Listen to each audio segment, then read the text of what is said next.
अस्सलामुअलैकुम गाइस, उम्मीद है आप सब खैरियत से होंगे। आज मैं आपके साथ दही बल्लों की रेसिपी शेयर करूंगी। हम सैलेड लेंगे, इसमें दो नॉर्मल साइज़ के प्याज लेंगे, इनको बारीक बारीक काट कर इनको धो लेंगे। एक बड़े साइज़ का टमाटर लेंगे, इनको बारीक बारीक काट लेंगे। और एक बड़े साइज़ का खीरा लेंगे, इसको भी बारीक बारीक काट के रख लेंगे। और 2 टेबलस्पून हम चाट मसाला लेंगे और 2 सब्ज़ मिर्चें लेंगे, इनको बारीक बारीक काट के सैलेड में शामिल कर लेंगे। तो चलिए अब हम बनाना शुरू करते हैं। इसके लिए हम 2 kg दही लेंगे, हाफ़ kg धनिया लेंगे और 3 नॉर्मल साइज़ के आलू लेंगे। इनको बॉयल करके छोटा छोटा काट लेंगे। 2 टेबलस्पून पुदीने की चटनी लेंगे। सबसे पहले हम एक बाउल में दही लेंगे और इसको अच्छी तरह बीटर से मैश कर लेंगे। इसके बाद हम इसमें पुदीने की चटनी ऐड कर देंगे। अब देखिए हम इसमें 1 टेबलस्पून नमक ऐड कर रहे हैं और इसके बाद हम सुरख मिर्च हल्की सी डालेंगे, 1 टेबलस्पून ले सकते हैं आप।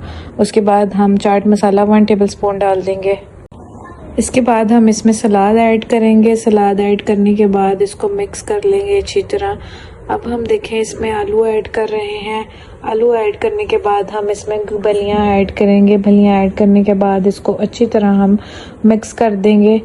जब ये सब चीज़ें अच्छी तरह मिक्स हो जाएंगी तो देखिए अब हमारे मज़ेदार से दही बल्ले तैयार हैं। मेरे तो मुंह में अभी से ही बहुत ज़्यादा पानी आ रहा है।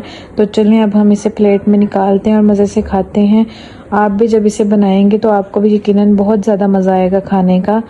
तो इसके साथ ही मैं आपसे इजाज़त चाहती हूँ, मेरे से तो इंतज़ार नहीं हो रहा। वीडियो पसंद आई हो तो प्लीज़ लाइक और सब्सक्राइब कर दीजिएगा।